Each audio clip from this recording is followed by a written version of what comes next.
Boa noite, pastor Itamar. Obrigado.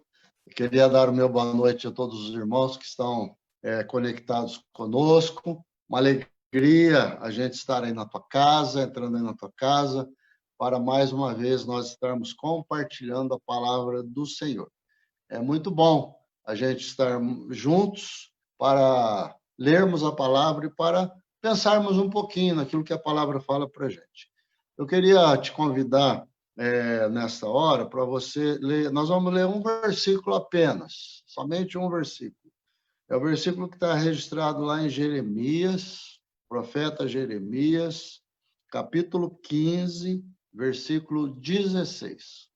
Jeremias, capítulo 15, versículo 16. Tiago vai colocar aí na tela para nós. Eu vou fazer a leitura, você acompanhe, por favor, tá? A palavra de Deus diz assim: achadas as tuas palavras, logo as comi. As tuas palavras encheram meu coração de júbilo e de alegria, pois sou chamado pelo teu nome, ó Senhor dos Exércitos. Irmãos, eu queria dar para essa mensagem o seguinte título: a Bíblia, o hálito de Deus. A Bíblia, o hálito de Deus. Brincar aqui com o pastor Itamar, né? Pastor Itamar, você achou esse título romântico? É bem romântico, né? Você imagina quem que me ajudou a encontrar esse título, né? Mas achei muito interessante esse título, né? Quando a gente pensa na Bíblia, né? Porque o que é o hálito, né? O hálito é aquilo que sai lá dentro da gente, não é verdade? Aquilo que sai lá dentro da gente. Então, é muito bom a gente pensar na Bíblia sobre aquilo que saiu de dentro de Deus para nós, né? Irmãos, esse período de isolamento, de pandemia que a gente está vivendo, eu acho que a gente tem aprendido muitas coisas, né?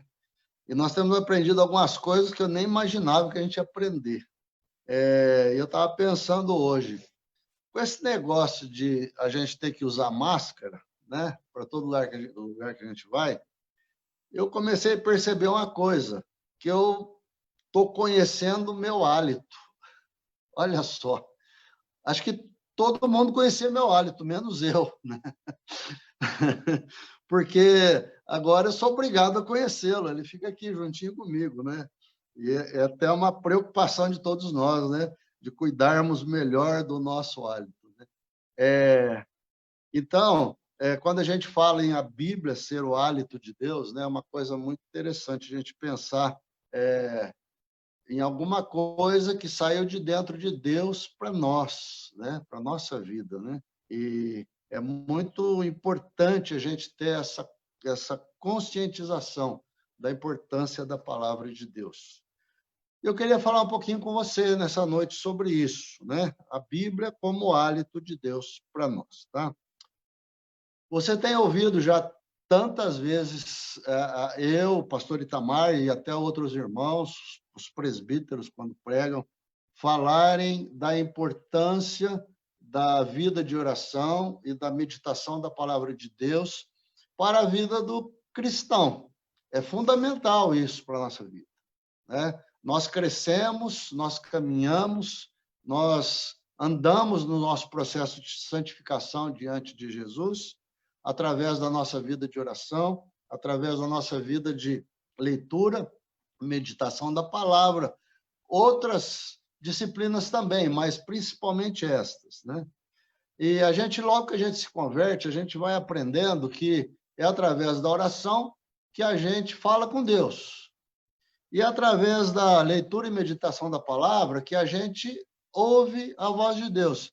Deus fala conosco de diversas formas, irmãos, é verdade. Mas uma forma que ele fala muito, que ele usa muito para se revelar a nós e falar conosco, é através da sua palavra. Então, quando você lê, quando você medita, quando você pensa na palavra, você está tendo a oportunidade de ouvir a voz de Deus.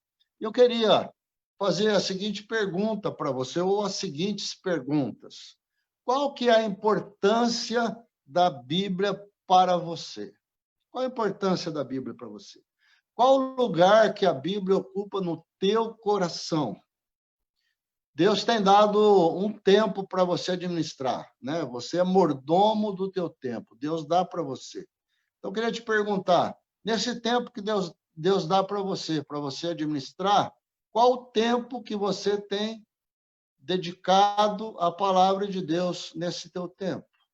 Aquilo que você tem aprendido, os ensinamentos que têm vindo para a tua vida, tem ficado aí na tua mente, no teu coração, para você colocar em prática na tua vida?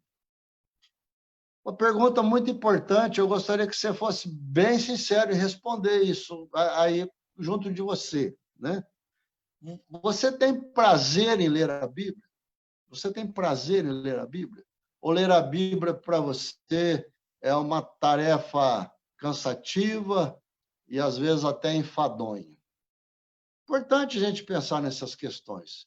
É importante a gente responder essas perguntas. O que é a Bíblia para você? A Bíblia para você é a palavra de Deus? Ou ela é uma coletânea de histórias bonitas, histórias desafiadoras, histórias inspiradoras que a gente gosta de ler? Irmãos, há algumas posturas que eu gostaria de destacar para você com respeito à posição que as pessoas têm quanto à Bíblia, né?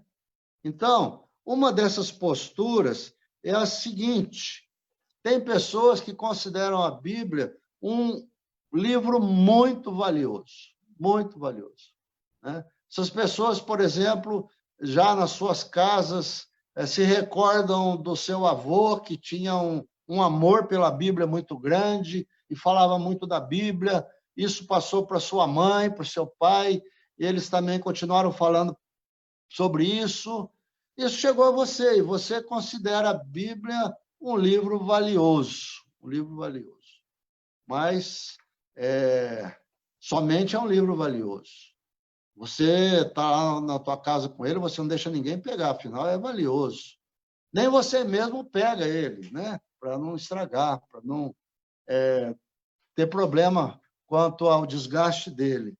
Na realidade, nesses casos, nessas casas que isso acontece, a Bíblia se tornou o quê? Uma peça de museu. Uma peça de museu.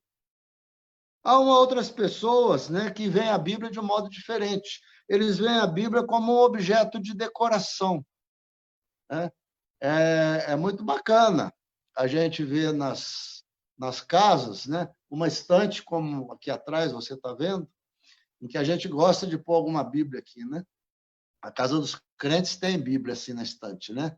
E a gente gosta de pôr uma Bíblia bonita, né, na estante, principalmente na sala, né? É visível, vistosa, né? E a gente gosta disso, né? Mas o perigo é a Bíblia se tornar um simples objeto de decoração. Ela só fica lá na estante, só lá no armário. Nunca desce para as nossas mãos, para a gente fazer uso dela. Irmão, já foi o tempo, passou isso faz muito tempo, em que a Bíblia era o livro de capa preta. Os mais antigos vão se lembrar disso, né? Lá no passado, se falava que a Bíblia era o livro de capa preta, né? Hoje não é mais assim, né? Se você vai lá, por exemplo, vou até te citar um exemplo, vai lá na livraria da Igreja do Nazareno, que eles têm uma coleção de Bíblias grandes lá, observa lá a variedade de Bíblias que tem lá, né? As mais diversas cores, né? As cores mais bonitas possíveis.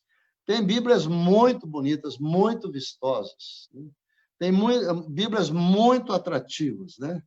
Eu ganhei do pastor Itamar uma Bíblia Nova Reforma, muito bonita, né? O acabamento dela muito bonito.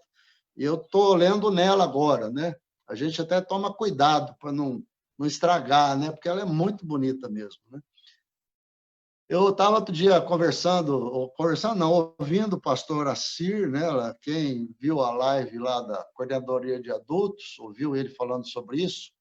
E o reverendo Assir, ele é presidente da Sociedade Bíblica do Brasil. Irmãos, ele falou que ele tem uma coleção de 300 Bíblias diferentes.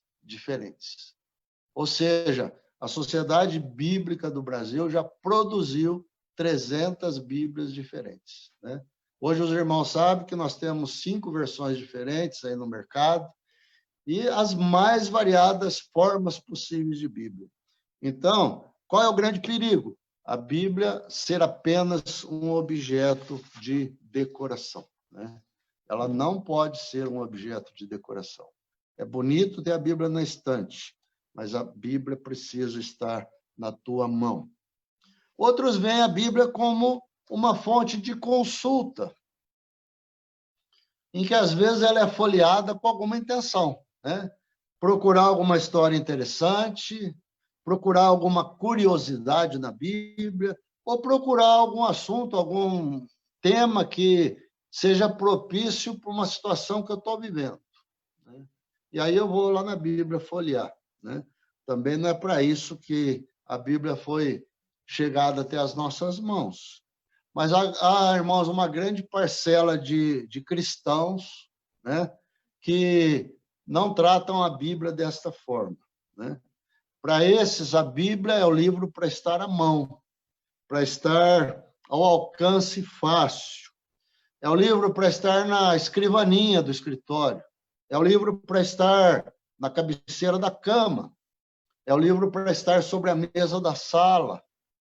É o livro para estar dentro do carro, para que você tenha acesso o mais fácil possível quando você quiser ler.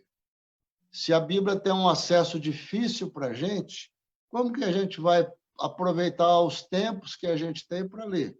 Então, irmãos, é muito importante que a gente faça um ótimo uso da Bíblia para as nossas vidas. Eu volto à pergunta inicial lá. Qual a importância da Bíblia para você? Qual a importância da Bíblia para você? Irmãos, o texto que nós lemos lá de Jeremias, capítulo 15, versículo 16, nos ajuda a refletir um pouco sobre isso, né? Jeremias, os irmãos sabem que foi um profeta do Senhor que viveu num período muito difícil. Por quê? Porque tudo que ele profetizava era ruim para o governo, era contra o governo, falava mal do governo. E isso trouxe muitos problemas para ele. Ele foi perseguido, ele foi preso, ele foi jogado na prisão. Então, não foi fácil a vida de Jeremias, né?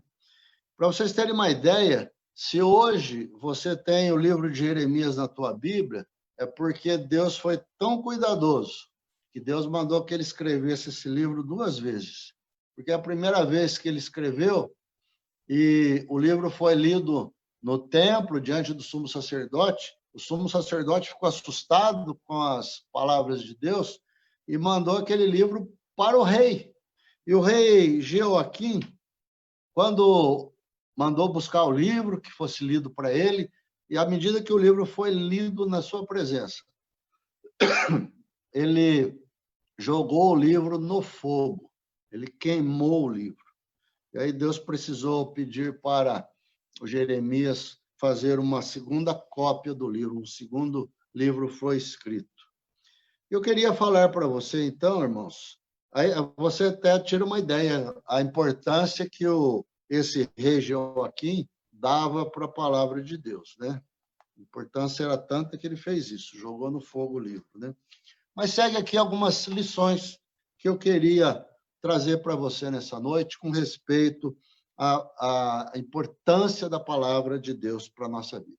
Primeiro ponto que eu queria destacar para você é que a palavra é alimento para nós. A palavra é alimento para nós. Irmãos, essa semana, não sei quantos de vocês puderam ver, ler ou ver, né? Correu aí nas redes sociais um vídeo, né? Interessante. Talvez de cara, interessante que os vídeos que vêm para a rede social, dependendo do que aparece de imediato, a gente descarta, né? Como a primeira imagem deste vídeo era uma cabeça humana, assim, em forma de esqueleto, talvez muita gente nem se interessou em ler, mas eu até passei para o pastor Itamar, ele também achou muito interessante o texto, e eu coloquei na rede social. Ele falava de uma pesquisa que foi feita nos Estados Unidos sobre o efeito da palavra de Deus sobre o cérebro humano. Essa foi uma pesquisa feita com cerca de 40 mil pessoas lá nos Estados Unidos, gente de diversas idades, e é muito interessante alguns resultados que eles chegaram nessa pesquisa. Eles nem estavam voltando essa pesquisa com essa intenção, mas ficaram surpreendidos com o que viram. Então, eles observaram o seguinte, que a leitura da Bíblia uma vez por semana, ela teve um efeito insignificante sobre o cérebro das pessoas, ou seja, não afetou nada. Ou seja, se você lê a Bíblia só no domingo, uma vez por semana, só no domingo, depois esquece da Bíblia o resto da semana, ela não vai ter praticamente efeito nenhum sobre a tua vida, sobre teu cérebro, sobre tuas atitudes. Quando as pessoas liam a Bíblia 2 vezes por semana, continuava um resultado muito parecido, quase não tinha efeito nenhum sobre o cérebro das pessoas, né? Ou seja, a pessoa lê domingo quando vai à igreja e pega lá um dia da semana, de repente o dia da célula, né? Ou qualquer outro dia você lê. Também não teve muito efeito. Eles observaram que quando a pessoa fazia a leitura da Bíblia pelo menos 3 vezes por semana, começava a haver efeito sobre a vida das pessoas, sobre o cérebro das pessoas, né? Então, eles observaram, assim, até muito interessados com a pesquisa, que quando as pessoas liam 4 vezes por semana, 4 vezes, o resultado era incrível, aumentava muito exponencialmente, assim, o efeito da palavra de Deus sobre a vida das pessoas. Olha só alguns efeitos na vida das pessoas que a leitura da Bíblia mais vezes proporcionou. As pessoas que sentiam um sentimento de solidão perderam isso, né? Deixaram isso para trás. Aquelas pessoas que tinham manifestação de raiva por causa do seu temperamento melhoraram sensivelmente a explosão do seu temperamento. Pessoas que tinham amarguras em casa por causa dos seus relacionamentos com o cônjuge, com filhos, melhoraram sensivelmente esses relacionamentos na sua casa. Pessoas acometidas de alcoolismo também melhoraram na sua relação com essa droga para a sua vida. Irmãos, olha só que coisa interessante. Mas a maior melhora que eles observaram foi aquele sentimento de estagnação espiritual que as pessoas têm. Sabe o que é esse sentimento de estagnação espiritual? Quando você acha que não está caminhando, quando você acha que não está andando, quando você acha que não está crescendo, quando você acha que não está acontecendo nada contigo. Eu vou na igreja, mas não acontece nada comigo, né? De repente, está faltando a gente ler mais a Bíblia, né? E, além disso tudo, eles observaram que havia uma grande disposição das pessoas de compartilhar a fé e o discipulado delas com outras pessoas, simplesmente porque elas estavam lendo mais a Bíblia. Eu não pedi para o Tiago colocar esse texto, mas eu queria citar para vocês o texto de Hebreus 4:12, diz o seguinte: porque a palavra de Deus é viva e eficaz, e mais cortante do que qualquer espada de 2 gumes, e penetra até o ponto de dividir a alma e o espírito, juntas e medulas, é apta para julgar os pensamentos e os propósitos do coração. Esse parece um versículo tão pesado, tão significativo, né? A gente até quando lê esse versículo, a gente fala, será que a palavra de Deus é isso tudo mesmo, né? E essa pesquisa está dizendo como que ela é, né? Como que a palavra afeta nas nossas vidas.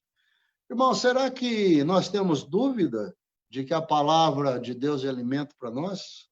Eu tenho certeza que você tem experiências de sobra na sua vida, como você se sente alimentado quando você lê mais a Bíblia, como você se sente mais forte espiritualmente, como você está mais disposto para as coisas de Deus, para as coisas espirituais, quando você está mais interessado no serviço de Deus, é quando você lê mais a Bíblia, quando você se dispõe a meditar mais, a pensar mais na palavra de Deus. A gente começa a tomar atitudes mais certas na vida também, diante dos embates da vida que a gente tem. Salmo 107, irmãos, versículo 20, diz assim: enviou-lhes a sua palavra e os sarou, e os livrou do que lhes era mortal. Enviou-lhes a sua palavra e os sarou, e os livrou do que lhes era mortal. Ação da palavra de Deus na nossa vida. Jesus, lá em Mateus, capítulo 4, versículo 4, disse também o seguinte: está escrito, o ser humano não viverá só de pão, mas de toda palavra que procede da boca de Deus. Jesus disse que esse é o nosso alimento.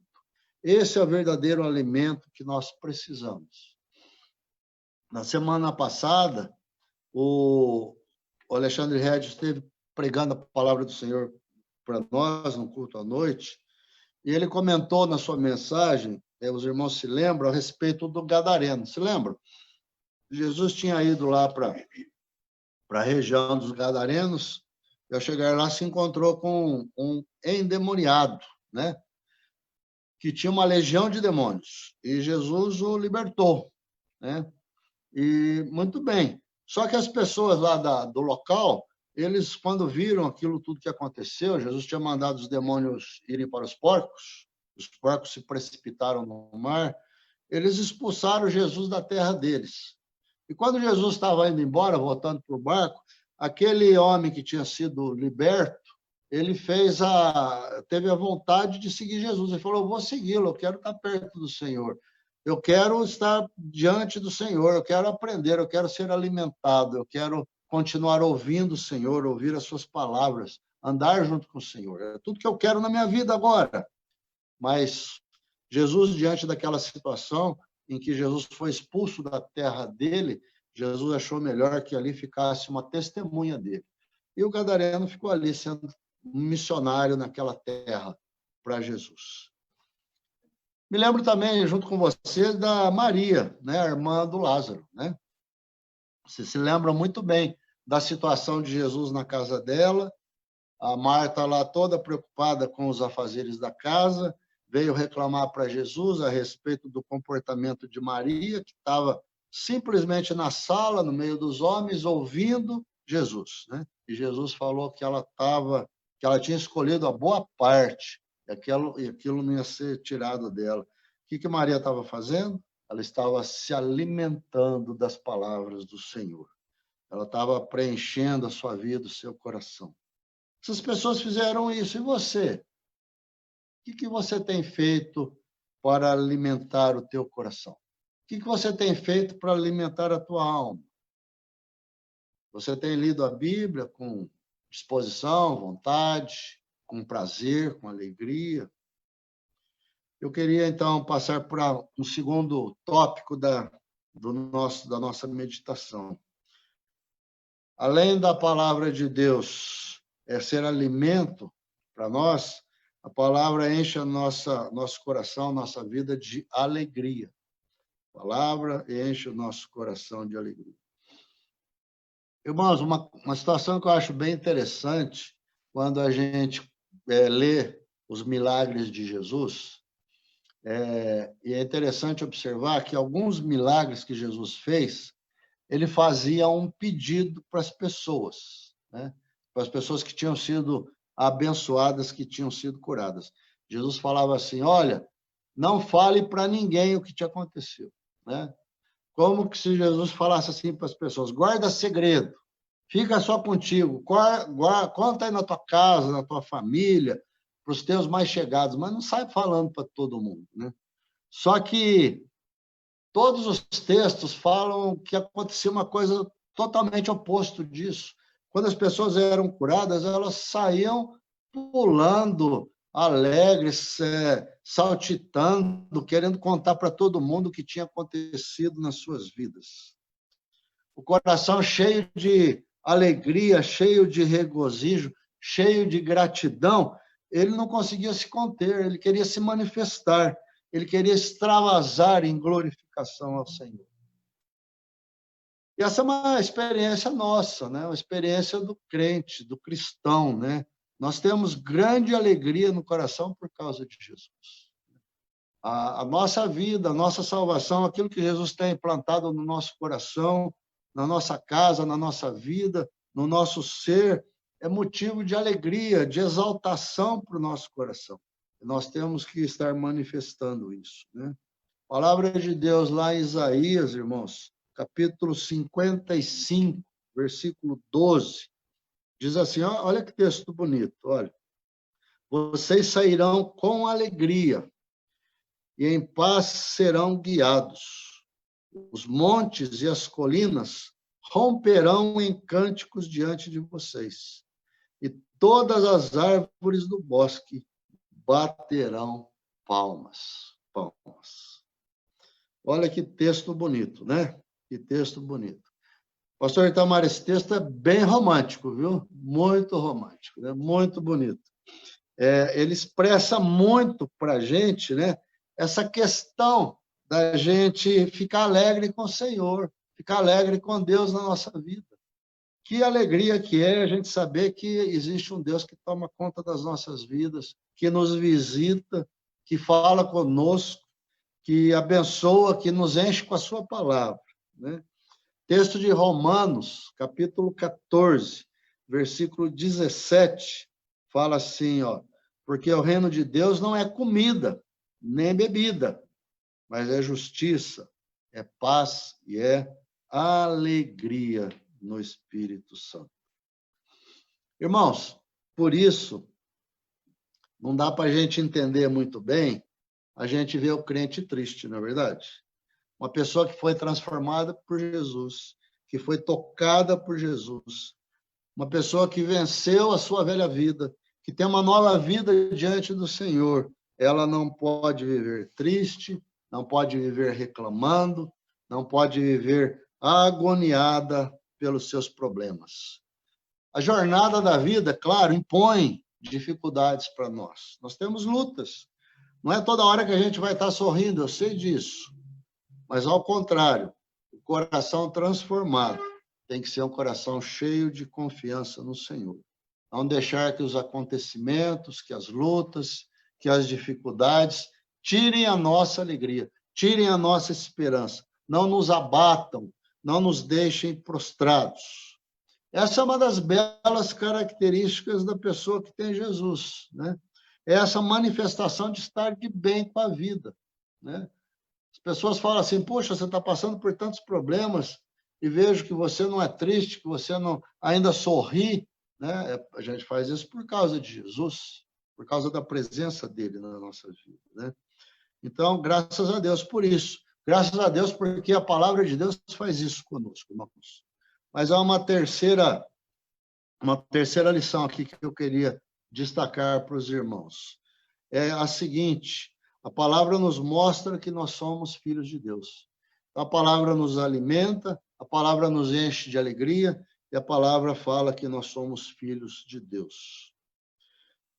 Irmãos, outro dia eu estava conversando com alguns irmãos da igreja sobre certeza da salvação.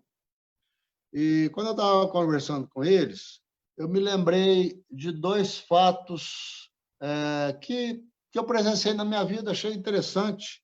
E na conversa com eles, a gente estava conversando sobre isso.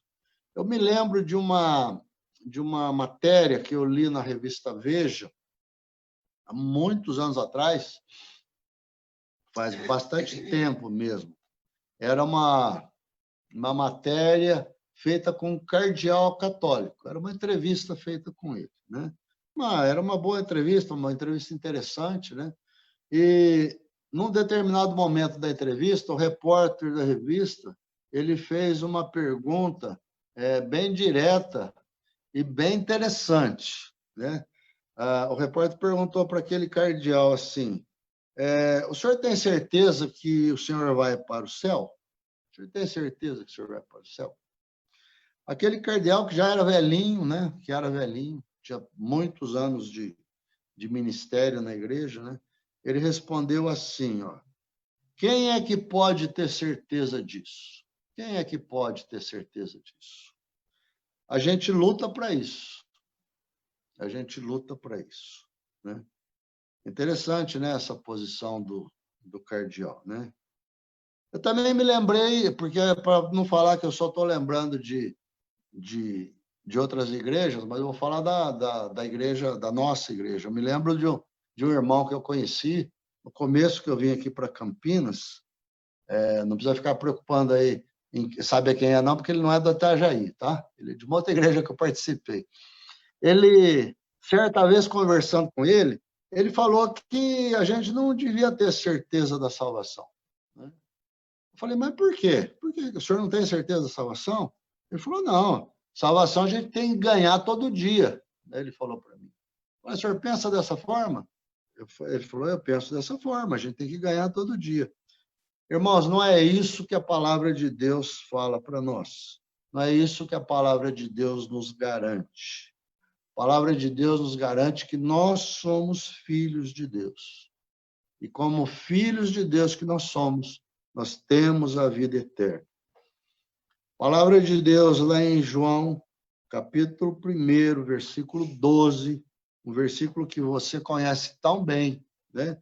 E que nós, crentes, devíamos conhecer todo dia, lembrar dele todo dia, para não ter dúvida nunca, diz o seguinte, mas a todos quantos o receberam. Receberam quem? Jesus.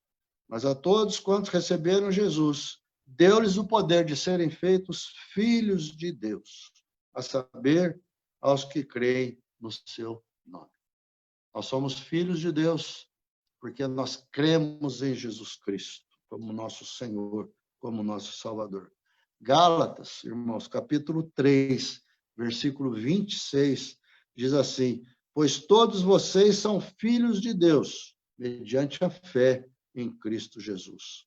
Pois todos vocês são filhos de Deus, mediante a fé em Cristo Jesus. Eu queria ainda citar 1 João 3:1, que fala o seguinte, vede que grande amor o Pai nos tem concedido, a ponto de nós sermos chamados filhos de Deus. E, de fato, nós somos filhos de Deus. Por esta razão, o mundo não nos conhece, porque também não o conheceu. Aí está a razão porque o mundo não gosta de você, meu irmão. Porque você é filho de Deus. Você é filho de Deus. A palavra garante isso para nós. Nós somos filhos de Deus. Meu irmão, eu queria concluir, então, dizendo para você o seguinte. Qual, então, a importância da palavra de Deus para você?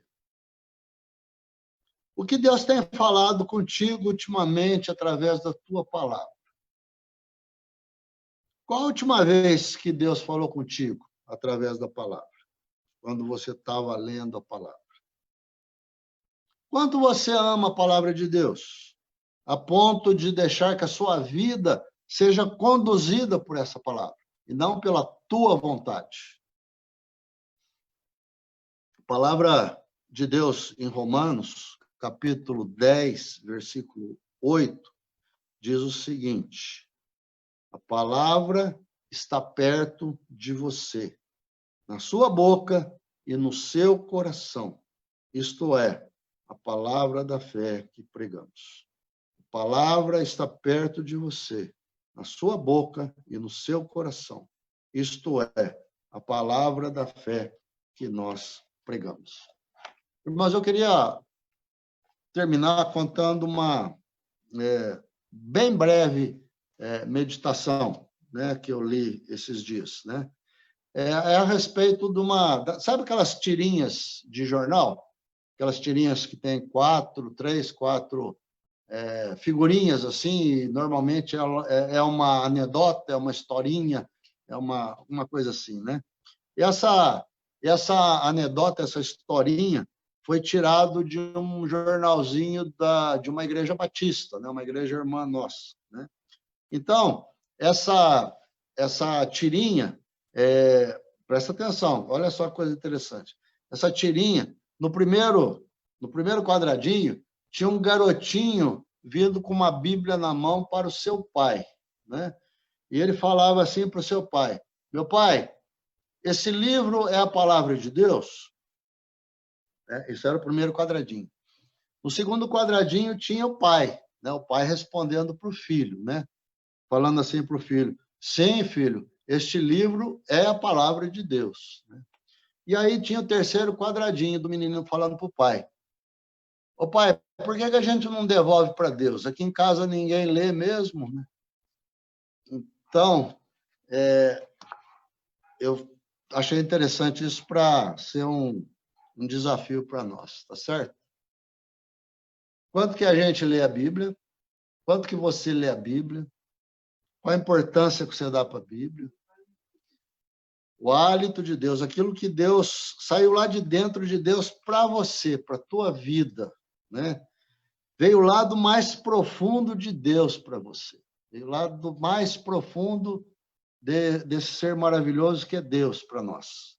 Ele tanto nos ama que ele deu essa palavra para nós, para mim e para você, para que a gente seja conduzida, para que a gente seja conduzido por ela.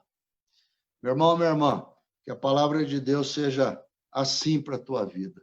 Que a palavra de Deus seja esse hálito de Deus para a tua vida. Amém? Eu queria orar pela tua vida, por mim, por todos nós, nesse momento. Senhor, eu quero te agradecer pela tua palavra, que é viva e eficaz, e é penetrante, Senhor.